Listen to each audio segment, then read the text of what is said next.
would you do if motherhood called you from another continent, another culture, and a life you didn't fully understand?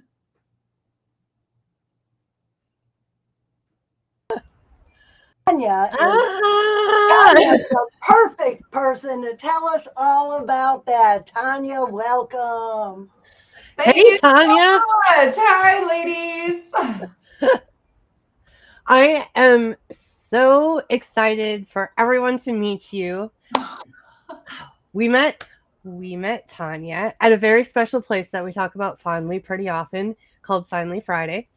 Yes. And oh man, Tanya has come over to my house for a pool day and we've hung out and I just love Tanya so much. And so today we get to introduce her to you. Oh, and Francine's not paying attention, so I will keep Oh, talking. sorry. I was just saying hi to anybody who might be leaving a comment. Excellent, excellent. So the reason why we're introducing Tanya to you today is because she is one of our new collaborators for the Believe Anthology project. So she is going to be sharing her story with us. And we alluded a little bit into the mystery about what that story was at the beginning of this episode. So, where do you want to start, Oh, let's just Tanya? start at the very beginning. Well, Okay, that's a good place to I start. haven't heard that part of the story yet. What would you do if motherhood called? For me, motherhood has been calling since I was since I was a baby. I always wanted kids. What woman, I mean, most women do. When we're growing up, we think we want kids. We write down our babies' names in high school because we just know we're going to have so many. But that didn't really happen for me. I tried and tried and tried, but because of my MSA and some complications, I was not able to conceive. That didn't stop me. So I actually served in Iraq, and I served with a gentleman who was on my team from Morocco. He was originally a linguist, then became a research manager for the United States Army. And once he got his citizenship, he brought his sister to the United States post Iraq. But here's the catch: she moved in with him and he got recalled. Because if you're familiar with how the military works, we do 4 years active and we do 4 years active reserve, which means even if you're not in a uniform, you could put one back on for another 4 years. And that's exactly what happened to her brother, which left her with nowhere to live in the States. So originally, she was a freshman in high school, and they said, Tanya, you cannot raise her. You are just not conservative enough. So I cried. But long story short, she went to a house in Georgia, and Khadijah and Saeed were wonderful people. They also had 3 children of their own. So they have 3 children that they're trying to get through high school, and Iman spoke zero English. So it was a challenge at the time. To make a very long story short, I don't know why, but she came here, we met, and I sent her back to Georgia with a cell phone. We put her on our cell phone plan thinking, okay, at least I can help this girl do her homework. I didn't really know her. And 6 months in, she was really struggling with grades, and her family gave her permission to come stay with me. They told me on a Wednesday. Do you know I drove my car there on a Friday? I picked her up, brought her back here to Florida. And then I had to figure out how to get her enrolled and all of that because I had no experience. You can't just take a child to a school and say, hey, I just brought this child here. Here's my power of attorney. Can we enroll her? It doesn't quite work like that. So after going through the entire court system and trying to figure out what happened was it's called legal adoptive guardianship. So I did raise Iman Raleigh. She's my beautiful daughter from Morocco. When I got her, she spoke no English, from a different country, different culture, different religion. She was like a little mouse. And now she's a project manager with a master's degree, bachelor's, almost done with her master's. I keep pushing. Just push her Wow. right over the edge. But yes.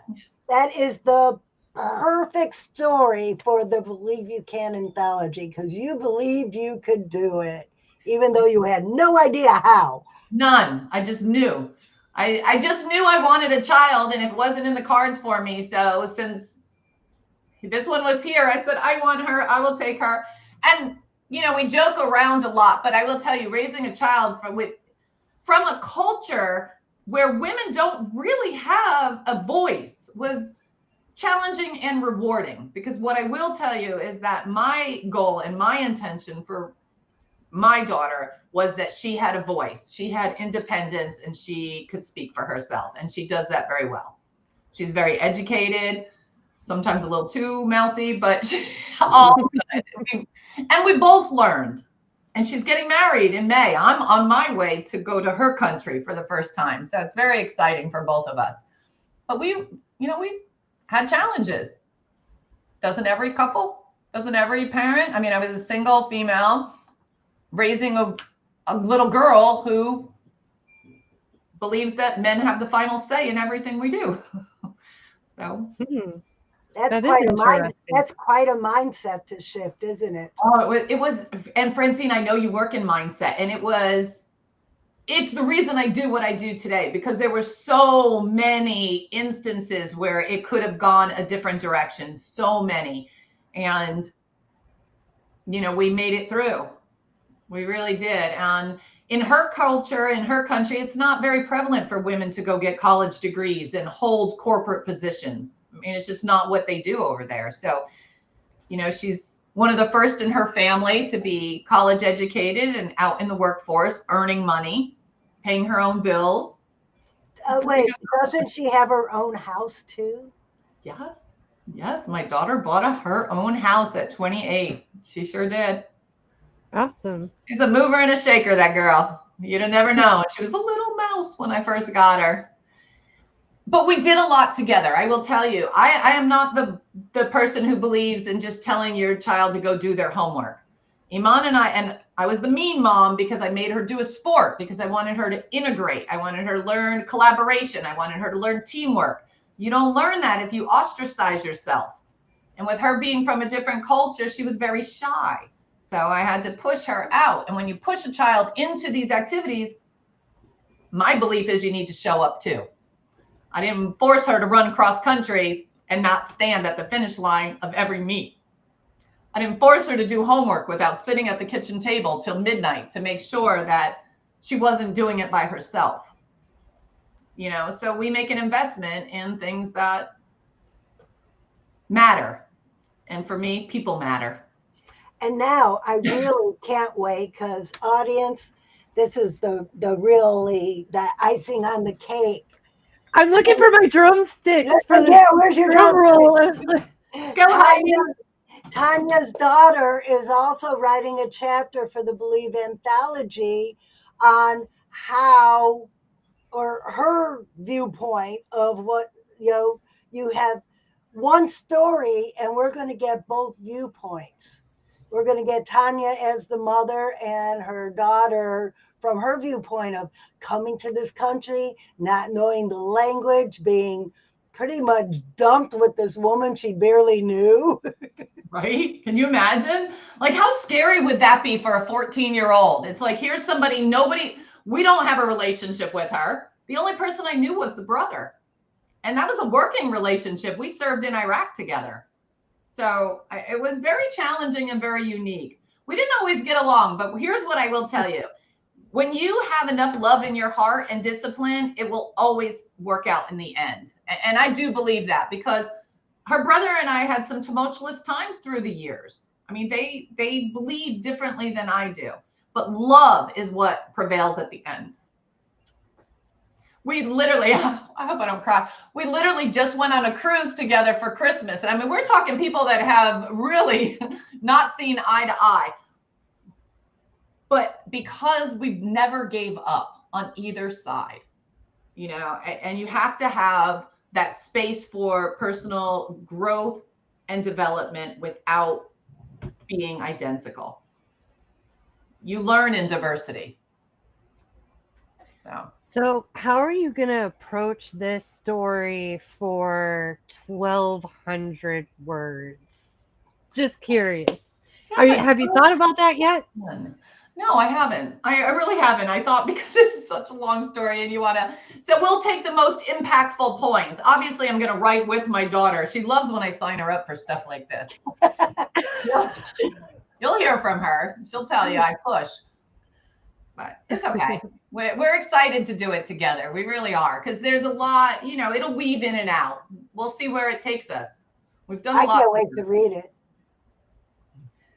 So, what I especially love about this is way back in the beginning, Francine. Remember when we were first talking about this project and what it would look like and who would come and collaborate with us? And we explored this idea of it being like a mother-daughter project. Oh, yeah. Yeah. And we didn't really, we didn't hit up any mothers groups in Facebook or like anything like that, but woohoo, look, we got one. It happened. This is perfect, and I'm so excited. See, when you manifest, it really works. I so many people, they believe that you have to push and push and push your way through. But really, when you really set an intention, you could really sit back and manifest. It's fabulous. Because I never thought my daughter and I would write a book together. When I first asked her, she looked at me like I was crazy. And then I told her, I said, well, it's not really optional because I already paid. Happy birthday.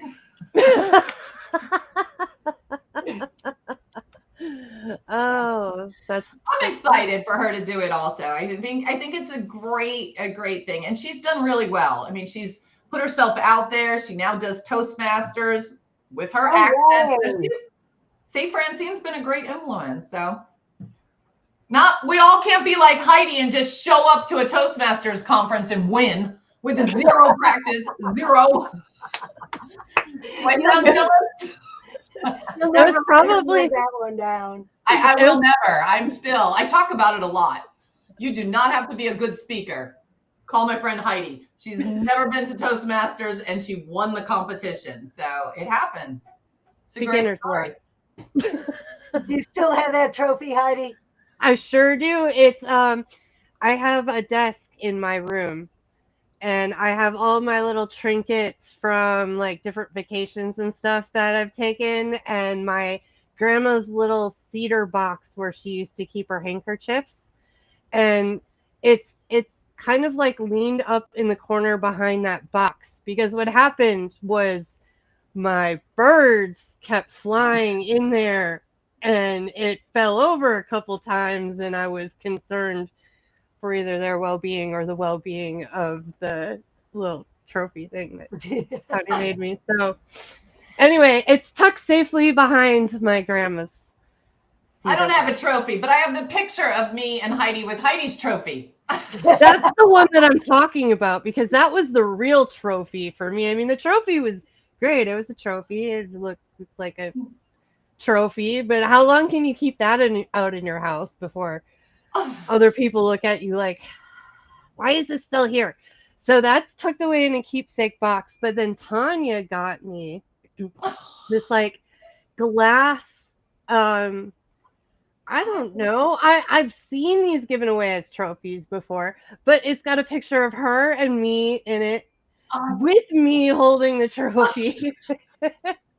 And so that has actually replaced the real trophy that I got, and that is what is out on display because it's much more beautiful than the that was trophy. such a perfect day, isn't it? Like and it just comes together. I love Toastmasters. So what I am looking forward to is promoting this book when we can all get together and have fun doing glamour shots and interviewing each other and taking group photos. Tanya's the busy doctor over there. Where's my secretary? Secretary, get that. When you're a solopreneur, you don't have, extra people to answer phones. It's probably just a telemarketer or someone who was going to hang up. Oh, I'm sure. Or is it one account has not been verified today? Or is it one of your friends who wants to get in on this book deal with us? Yes. Oh, yeah. They could be watching right now and calling you live on the air. If you believe it, you can achieve it. So write that book. It's the perfect opportunity. It's so much. I don't want to say it's easier because writing is just hard any way you look at it, but it's easier than writing an entire book. So start with a chapter and then work your way up. Well, and this is the perfect time to put this in here. We help. We have what we call portal parties. Yay! I said it right this time. Yeah. Portal parties are brainstorming sessions. That is your portal from confusion to clarity. You come into the portal party, you tell us what creative journey you're on that day, tell us where you're stuck, and we help unstick you, get you out of that mud. We have helped a children's author go from I'm ready to quit to her book is almost complete. We have helped people with their ad copy. I have this great program, but I'm just stuck on how to explain it to people. You name it. We have helped with song lyrics. What else have we helped with, Heidi? We've helped Well, I with mean, our chapters. our chapters, right? We just had a great session with our author who is in France. She didn't understand what was going on because of the language barrier. But when we got together in the room and we started talking about it, it just started coming to life for her, listening to what the other authors were doing and brainstorming together. Now she has an outline for her chapter. Excellent. I know Excellent. sometimes we talk about like how great like the new technology and like, oh, just let ChatGPT interview you or whatever, but No, nothing can replace getting feedback from real live human beings. right? Because man, I don't know about you, but like some of the responses I've been getting in chat lately when I'm like, you think what? You think this is the best response? Like, what about this? And this, they're like, oh yeah, that is way better. I'm like, But when you look I at the need real technology humans. behind the artificial technology, it's kind of scary because it really is other people controlling your psyche. So I always say, take control back to yourself. I don't want Yeah, somebody to talk for me. You can help me or assist me. But when ChatGPT, a lot of people, and this is where my daughter, because with English being her second and actually her third language, becoming dependent on that is challenging because I want to break the dependency. It's one thing to use it as an ad hoc, but when you start becoming dependent on it, well, then you're losing your critical thinking, you're losing decision making, and you're really diminishing your psychological capabilities. yes. My 2 cent plug on utilizing our own brain. But not only that, it isolates you. Yeah, Very it's great to work on all these projects by yourself. I love my alone time. But when you get a chance to be in a room full of other people that are creative like you are and all kind of working on a similar project, it gives you perspective that you're never going to find when you're hanging out all by yourself. Well, and true. I work a lot in AI. I have a clone who does my talking for me sometimes. But what I have learned is the AI is only as good as the prompts you give Yeah. it. What we get in the portal party is we ask each other questions. Then you could plug those questions into ChatGPT. Right. But Hmm. just going to ChatGPT without the right prompts, you don't always get the right information back. It Yes, doesn't make sense. right. I have seen people write me on LinkedIn. I'm like, this does not make any sense. So I know that they just put it into ChatGPT and vomited it right back out. Right. So it's all Very about, obvious. and I learned this the hard way when I was trying to edit photos. I put 4 different photos into AI and I wanted them to take the glasses from this photo and the clothes from this photo Wow. and merge it together. And I ended up with 4 legs because I did not That's way too write the advanced for prompts me. correctly. I'm not that advanced yet. I'm still just trying to figure out Claude. But even like you're saying, Francine, asking a better question to get better answers is you can take that, use it with ChatGPT and get better results from it later. But Right. man, nothing replaces human beings and the ideas that can be generated when you're in a safe, non-judgmental space. And I think a lot of people, at least in the music industry that I talk to, struggle to find other people that they can collaborate on that kind of level where there isn't this judgment like, man, they're not very smart. They don't know how to say that correctly, or, whatever they're worried about that they can't open up. So that's another thing that I really enjoy about these portal parties is it's a safe, collaborative space. Everyone's open-minded to the ideas brought to the table. They're not knocked down, even if Right. they're like 90% maybe not a good idea, but it at least leads to more good ideas after that. Exactly. That's it. Well, More I good would say that ideas. no idea is a bad idea. Maybe it just can't be implemented in this situation, but in Right. another one. Exactly. Right. I love it. So when is the book? So let's talk about the book so that people understand what we're looking for or what you all are looking for to promote, but really as part of it, because we want it to be life changing for people that read it and life changing for people that are actually writing to contribute to it. Right.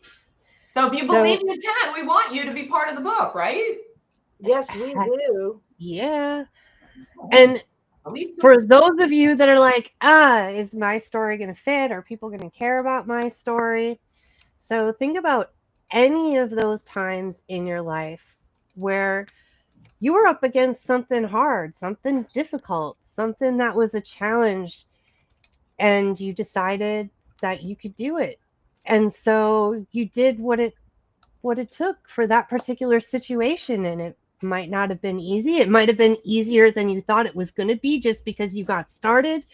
I mean, the story can go in so many different directions from there. And there is someone out there waiting to hear that story because they're probably in a similar situation to you. And they're going to hear that story and it will change their life. And the cool part is it's going to be in a book with a bunch of these kind of stories. So you could read a different little story every day and get a different piece of inspiration. Yes. I And love what did it. that we really want 52 authors. But Oh, I if like we could that. get if we could get 30 authors, that's still somebody can read one chapter a day for a month of inspiration. I love the 52 authors. Every week, somebody can be inspired. Be inspired. Exactly. What will inspire you this week? I I love it. love that. Yeah. And now another benefit for the authors, you are joining a community, and the whole point of the community is to raise each other up. You need some more likes on your social media? Well, we're there for you. You have an event coming up, we'll help you promote it.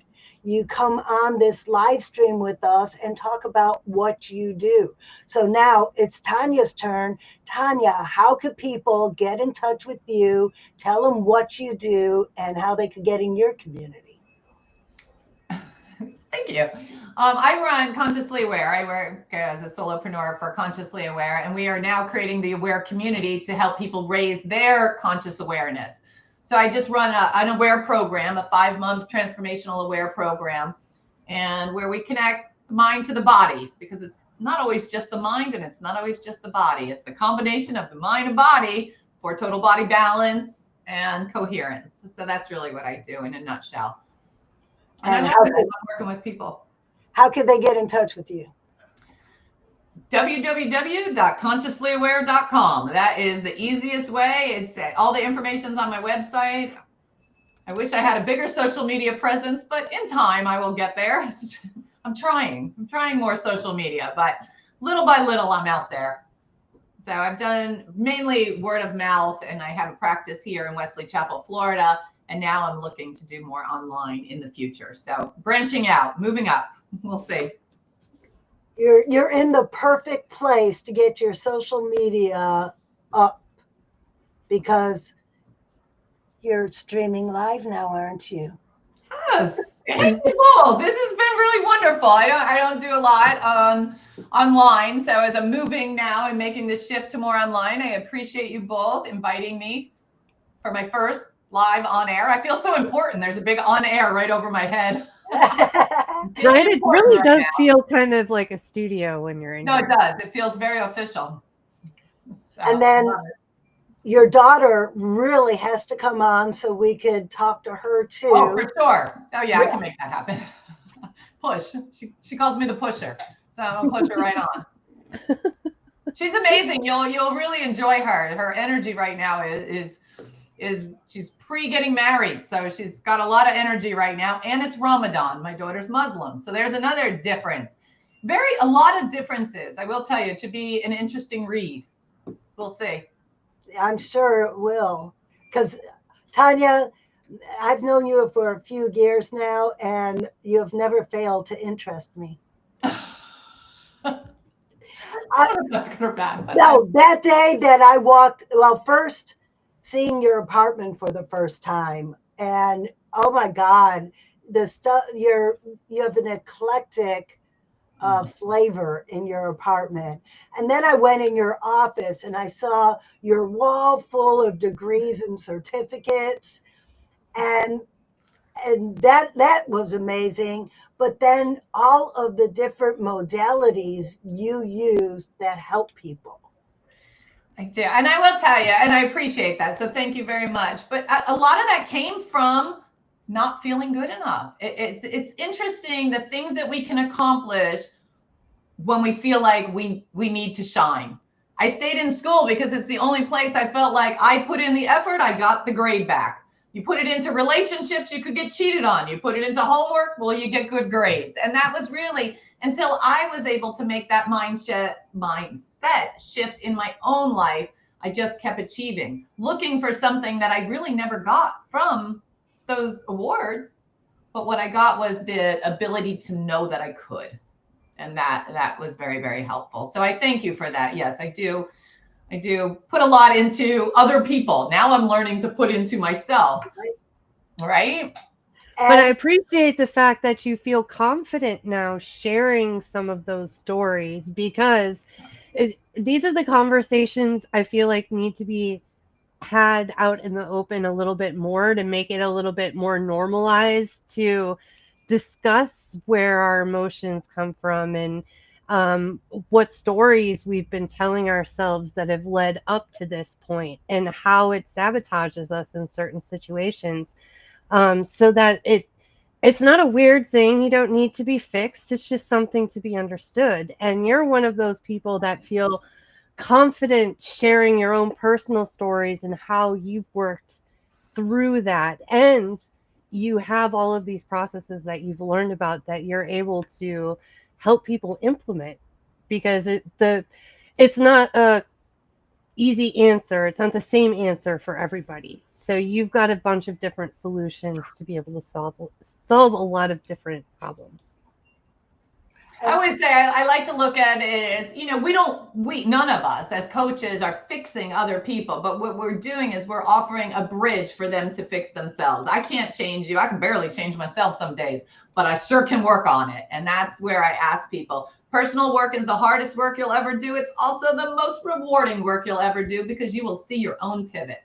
Like there's nobody more beautiful than the woman in the mirror, right? We just have to be able to see her beauty or his beauty. Right?